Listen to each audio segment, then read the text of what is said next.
Shalom Yasharala Yahweh, part 3 with World War III, Iran, Israel, World War III, nuclear missiles, ICBM missiles, war. No peace, says Yahweh, Bahashim Yahweh Shai. He's not bringing peace. Yahweh Shai told you, think not that I come to send peace, but a sword, destruction. Whoa. And that's what's going down right now, man. Iran and Israel going blow for blow. Nuke, or missiles rather. Missiles for missiles. Eventually it's going to be nukes for nukes. Nuclear warfare. It says Isaiah 14:4. It says, thou shalt take up this proverb against the king of America, Babylon, and say, how has the oppressor seized? The golden city seized. That's America. Goes around putting sanctions on everything. And goes around, picking on smaller nations. And it has much prosperity, riches, fame, clout. This is why everybody's, tries to get here to America, the golden city. Isaiah 14:4 says, that thou shalt take up this proverb against the king of Babylon. And that king is whatever president is going to be, in office at that time, or whoever in office. And then again, when you really know the truth, really the king of Babylon, me speaking as a mortal, but not just any mortal, it's the Rothschilds. That's really who it is. King of Babylon, man, one of those Rothschilds. It says, and say, how has the oppressor seized? The golden city seized. This is why Yahweh said, America has been a golden cup in the Lord's hand. And America has been a golden cup in the Lord's hand. Roughly paraphrased. And here it goes again. It says the golden city seized. It says Yahweh has broken the staff of the wicked and the scepter of the rulers. These wicked rulers, these wicked kings. It says he who smote the people in wrath with a continual stroke. It says he that ruled the nations in anger is persecuted, and none hindereth. See, this is the year of recompenses. This is the controversy for Zion. This is what's going to happen after Yahweh does what he's going to do. It says the whole earth is at rest and is quiet. It says they break forth into singing. This is what's going to happen after America is demolished, destroyed. A good movie, really a great movie that the brothers bring out, chiefly the elders, is the Planet of the Apes. The one that came out back in the day. I believe that one came out like in either the 70s. I believe that one came out like in the 70s. I could be wrong. Or the 80s, maybe. One of them. The 70s or the 80s. The Planet of the Apes. And the guy, the Edomites, it was the Edomites. The two Edomites, the Edomite girl and the Edomite guy. They was left. They was the only ones left. And at the end of the movie, they found themselves, standing over America. The Lady Liberty, Statue of Liberty was in the dirt. It was destroyed. It was on top of America. But continuing on, it says Isaiah 14, it says the whole earth is at rest and is quiet. They break forth into singing. Yeah, the fir trees rejoice at thee, and the cedars of Lebanon, saying, since thou art laid down, no feller is come up against us. So once this devil is given justice. You know, once the villain, once the antagonist is given his or her just due, it says that the earth itself is going to rejoice. That's something that people don't realize. People don't realize that the earth. People don't realize that the earth is a living organism. We are living organisms that live on a living organism. I'll duplicate that. I'll replicate that. I'll duplicate that. I'll replicate that. We are living organisms that live on a living organism. So once this devil goes down, as it states in Isaiah 14:9, it says, yeah, the fir trees rejoice. So the trees are going to rejoice because they're living organisms. They're living. You ever talk to a plant? They got a study where if you talk negative to a plant and talk positive to a plant, the plant that you talk negative to will reflect what it has been. The plant will reflect what has been spoken unto it. Put it like that. So yeah, it's a living organism, and everything is living. It says, yeah, the fir trees rejoice at thee, and the cedars of Lebanon. I believe the cedars are plant trees too, I believe. Or a plant. A tree is a plant. So it's a giant plant. So whatever it is, cedars of Lebanon. It says, saying, since you are laid down, no fellers come up against us. And these devils love chopping down trees. They chop down a tree in a minute just to build up some concrete. They chop down all the trees just to build up some concrete BS. You know, I just read an article recently that they're chopping down a portion within the Amazon jungle to build some long highway. These devils always touching stuff, man. Always touching stuff. It says Isaiah 14:9. It says, hell from beneath is moved for thee. That'll be the earth. To meet you at your coming. It stirs up the dead for thee. It says, even all the chief ones of the earth. It has raised up from their thrones all the kings of the nations. It says, all they that shall speak and say unto you, art thou also become weak as we? Art thou become like unto us? It says, here's some more key words. It says, thy pompous. When somebody say you have a pompous attitude, or she has a pompous vibe, or he has a pompous way about himself, that's talking about pride. It says, thy pomp is brought down to the grave, the pride.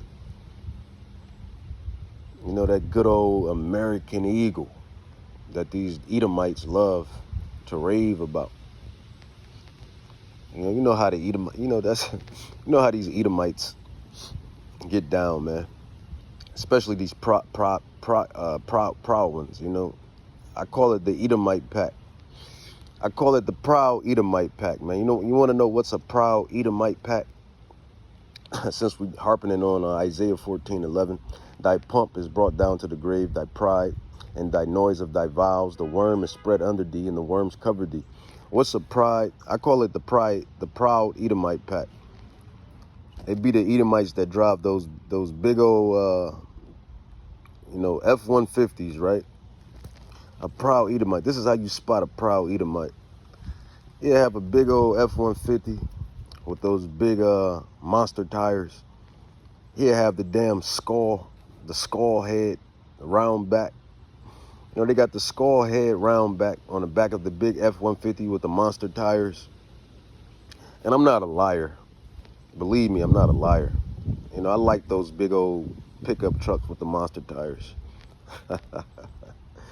I ain't a liar. You know, you put it, you hit it off with a nice color. Maybe put some, you know how we Jacob, so we gonna put some flavor on it. some salt on it. You know, I do it off some nice candy coat, off some rims. You know, Jacob, we're gonna do it bigger and better. But this is about Esau. This is about the Edomites. So you know how you can spot a proud Edomite. They have the F-150 or a pickup truck with the monster tires, with the skull round back on it, with the American flag and that funky American eagle. And they're probably listening to some damn country that we created, the Israelites created country, and they probably listen to some rock and roll, heavy metal. The Israelites created rock and roll. But anyway, that's how you can spot a proud Edomite, man. The skull head round back, the pickup truck with the monster wheels, with the American eagle, and some country or some rock and roll playing. And they probably got a Bud Light or Miller with a pack of Newports or Marbles. That's a proud Edomite, man. And I know I'm kind of stereotyping, but if the shoe fit, wear it. Because every time I spot a proud Edomite, 7 times out of 10, maybe 8 times, 7 times out of 10, that's the attire. Or they on that damn chopper. Either that pickup or that chopper. That's how you can spot a proud American patriot, a proud Edomite, as the scriptures state. It says, Isaiah 14:11 says, thy pomp is brought down to the grave, and the noise of thy vows, the worm is spread under thee, and the worms cover thee. It says, how art thou fallen from heaven, O Lucifer? How art thou fallen from heaven, O Lucifer, son of the morning? How art thou cut down to the ground, which did weaken the nations? And this is not speaking about the spiritual demon, Hasatan. This is speaking about a man that the spiritual demon, Hasatan, and the other spiritual demons that they work through. And we're going to get more telltale information on that. It says, for thou hast said in thy mind, I will ascend into heaven. I will exalt my throne above the stars of Yahweh. I will sit also upon the mount of the congregation in the sides of the north. It says, I will ascend above the heights of the clouds. I will be like the Most High. That goes back to 2 Thessalonians 2, 3 through 2 Thessalonians 2, 3 through 6. You know, where it states that he exalts himself above God, trying to make himself God. You know, they didn't whitewashed everything. The angels, Yahweh Shai, the Israelites. Even though contextually it could go back to, you know, that 2 Thessalonians 2, 3 through 6 can go towards Judas Iscariot. But then, you know, on a twofold, it fits the Edomites perfectly.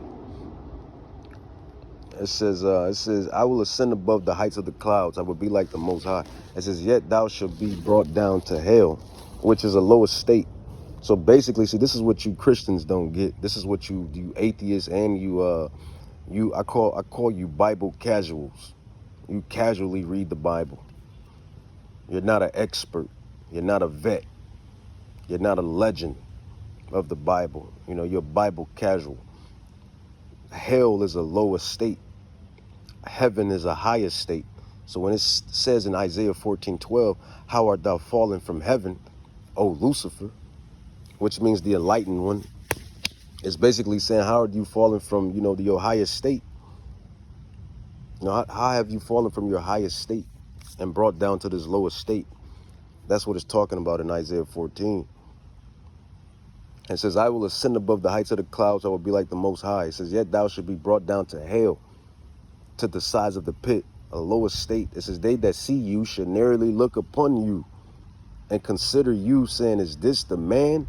Is this that nation that made the earth to tremble, that did shake the kingdoms, that made the world as a wilderness and destroyed the cities thereof, that opened not the house of his prisoners? You can't get no more vivid than this, man. This is talking about these Edomites. Talking about these elite banker families, which are Edomites. Rothschilds, Rockefellers, DuPonts, Oppenheimers, Orsinis. even to these political puppets, the Bush, Clintons, etc. It says all the kings of the nation, even all of them, lie in glory, everyone in his own house. It says, but you are cast out of thy grave like an abominable branch, and as the raiment of those that are slain, thrust through with a sword that goes down to the stones of the pit, as a carcass trodden under feet. So basically, Yahweh, through the prophet Isaiah, is basically giving you telltale prophetic imagery about what's going to happen to this nation called Edom. Yahweh is going to do this in short measure, in due time.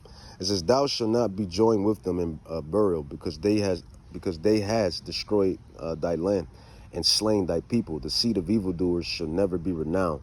Prepare slaughter for his children, for the iniquity of their fathers, that they do not rise nor possess the land. And all of this is going to happen and play out in the war, in the World War III, and the seditions among men, seditions among people, the societal collapse, Israel's trouble, Jacob's trouble. And it's going to be Jacob's trouble for you 2/3.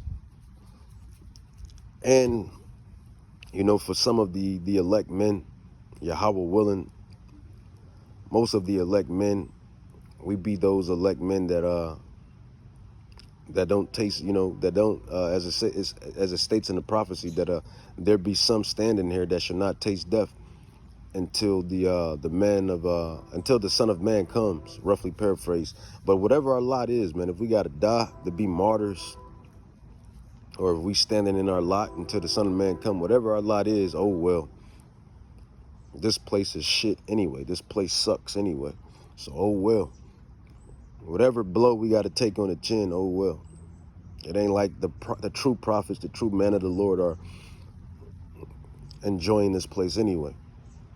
It's a lost cause. It is what it is, man. The kingdom of heaven. The kingdom of heaven. Isaiah 14, it says, for I will raise up against them, said Yahweh of hosts, and cut off from Babylon the name and raiment, and the son and nephew, said Yahweh. I will also make it a possession for the bittering and the pools of water. I will weep, and with the bosom of destruction, said Yahweh of hosts. So Yahweh is going to bring all of this. All of these prophecies that's coming down shortly, that's coming down quickly, Yahweh is going to bring all of this. It says, the Lord of hosts has sworn, Yahweh, saying, surely as I have thought, so shall it come to pass. You know what? I'm going to leave it on this right here. Isaiah 14:24 says, the Yahweh of hosts has sworn it, saying, surely as I have thought, so shall it come to pass. And as I have purposed, so shall it stand. And that's what you see right now before your eyes, with all of this prophetic,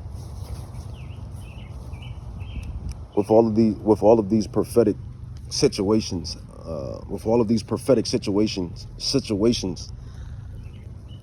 round about you, man. That is what you see with all of these prophetic situations round about you.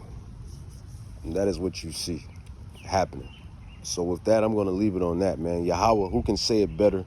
Who can do it better than the one you ignorantly, obliviously call God?